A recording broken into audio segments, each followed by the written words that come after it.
Hello बच्चों, welcome to गणित अंक। बहुत टाइम से एक न्यूज़ थी और बहुत सारे पेरेंट्स काउंसलिंग के दौरान पूछ रहे थे कि गर्ल्स का एजुकेशन फ्री होने वाला है क्या, इसी एकेडमिक ईयर में होने वाला है क्या, किस किस को होने वाला है, क्या ओपन कैटेगरी वाले बच्चों को होने वाला है या बाकियों को होने वाला है। तो ये सारे न्यूज़ को गवर्नमेंट ने एक रिजोल्यूशन लाया, जीआर लाया है नया ऑन गर्ल्स एजुकेशन। चलिए देखते हैं कि क्या क्या बताया है गवर्नमेंट ने, है ना। क्लैरिटी के साथ मैं आपको बताऊंगा। ये जीआर मराठी में था और मराठी मुझे भी कॉम्प्रिहेंड करने में थोड़ा ज़्यादा टाइम लग जाता है, तो ये काफ़ी अच्छी मराठी में लिखा हुआ है और मैं जब पढ़ता हूँ एक दो बार पढ़कर भी मुझे लगता है बहुत सारे वर्ड्स ऐसे हैं जो मुझे ही नहीं पता। तो मैं जब आपको समझाऊंगा तो कोशिश करूंगा हिंदी इंग्लिश के वर्ड्स आपके लिए यूज़ करूँ, ठीक है। तो यहाँ पहली चीज़ बोली गई है कि यहाँ पे ऊपर में दिया हुआ है किस बारे में है ये जीआर।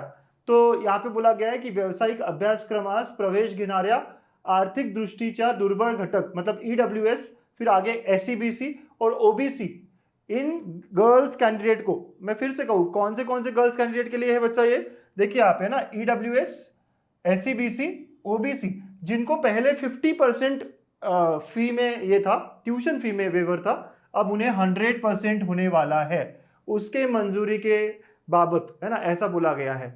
फिर से क्या ये सबको है, सारे कैटेगरी को है? नहीं, पहला ही लाइन यहां क्लियर कर रहा है कि ईडब्ल्यूएस वाले बच्चे गर्ल कैंडिडेट, फिर उसके बाद में एससीबीसी और ओबीसी, ये तीन जो कैंडिडेट्स है गर्ल कैंडिडेट, पहले उनको 50% था, सभी को था, लड़के हो या लड़की हो, इन तीनों कैटेगरी के बच्चों को 50% ट्यूशन फी में माफी थी, अब 100% हो गई है फॉर गर्ल्स, ठीक है। अच्छा, ये क्यों किया गया, इसके पीछे एम क्या है? तो गवर्नमेंट का कहना है कि लड़कियों का पार्टिसिपेशन जो है अभी भी हायर एजुकेशन में कम है और ये पार्टिसिपेशन उन्हें इंक्रीज करना है, which is a really good initiative. बहुत ज़रूरी है ये करना और ज़रूरी था और ये अच्छा स्टेप लिया गया है महाराष्ट्र गवर्नमेंट की तरफ से, ठीक है। तो ये क्या क्या कहता है, डिटेल्स थोड़ी सी और शेयर करता हूँ मैं आपसे, है ना, क्योंकि कुछ कुछ बातें जो बहुत इंपॉर्टेंट है यहाँ पर, है ना, समझना। और ये एक बात है यहाँ पे, देखो पहले लाइन में यही बोला गया है कि जो लड़कियां हैं ओबीसी, ईडब्ल्यूएस और एससीबीसी और जिनका इनकम 8 लाख से कम है, एनसीएल होना चाहिए। अगर एनसीएल नहीं है, मतलब 8 लाख के नीचे अगर इनकम नहीं है आपका, तो फिर यहां आप अप्लाई नहीं कर पाओगे।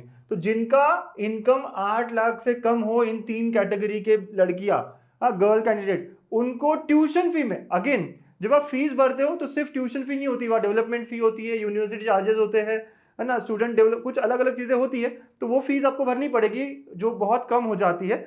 सबसे बड़ा अमाउंट जो होता है पूरे फीस स्ट्रक्चर में, सबसे बड़ा वो होता है ट्यूशन फी, वो 100% माफ हो रहा है आपका। अभी तक 50% था और लड़कों को अभी भी 50% होगा। हाँ, लड़के ऐसे मत सोचिए कि सर हमें कुछ नहीं मिल रहा, जो भी इन तीन कैटेगरी के लड़के हैं उनको 50% ऑलरेडी माफ है, अब लड़कियों को 100% माफी हो रही है। दिस इज, देखिए उसने बोला है कि 36% ही अभी तक हायर एजुकेशन में पार्टिसिपेशन है गर्ल्स का और उसे इंक्रीज करना है under NEP, new education policy, तो ये लाया है। चलिए, तो ये शासन निर्णय बोला गया, मतलब एक्चुअल ये क्या है डिसीजन, ठीक है। यहाँ पे बहुत इंपॉर्टेंट वर्ड्स लिए गए हैं, ठीक है। तो यहाँ बोला गया है कि कौन कौन से यूनिवर्सिटीज, कौन कौन से कॉलेजेस में ये मिलेगा आपको, ठीक है। तो यहाँ बहुत अच्छे से बोला गया है कि बहुत सारे तरीके से बोला गया कि गवर्नमेंट कॉलेजेस या गवर्नमेंट एडेड कॉलेजेस या प्राइवेट कॉलेजेस, है ना, जो कि मतलब बहुत सारे, आप टेक्निकल एजुकेशन के लिए जा सकते हो, एग्रीकल्चर की तरफ जा सकते हो, 12th के बाद, है ना, आप ऐसा मत समझिए कि 12th के नीचे वाले बच्चों को भी है।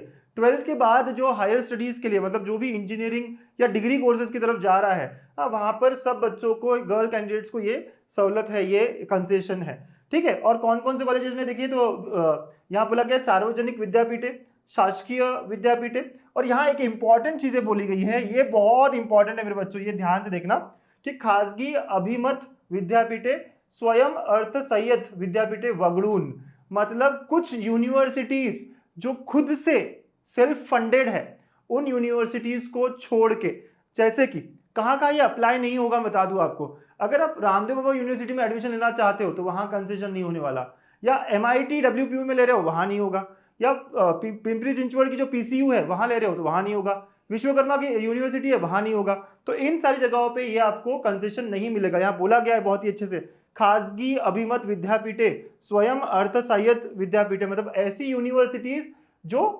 सेल्फ फंडेड है, राइट, ऐसी यूनिवर्सिटीज में ये अप्लीकेबल नहीं होगा, ठीक है। सो कहाँ कहाँ होगा, जितनी भी जो गवर्नमेंट या फिर प्राइवेट हो लेकिन वो यूनिवर्सिटीज के अंदर आ रहे हो, जैसे कि पुणे यूनिवर्सिटी के अंदर आते हैं। आप कहोगे सर ऑटोनोमस कॉलेजेस में देखो Vishwakarma university, VIT, Vishwakarma university और वीआईटी दोनों फर्क है, राइट। विश्वकर्मा यूनिवर्सिटी है और एक अलग चीज है, और वीआईटी कॉलेज जो है वो भले ही ऑटोनोमस हो लेकिन वो पुणे यूनिवर्सिटी के अंडर आ रहा है।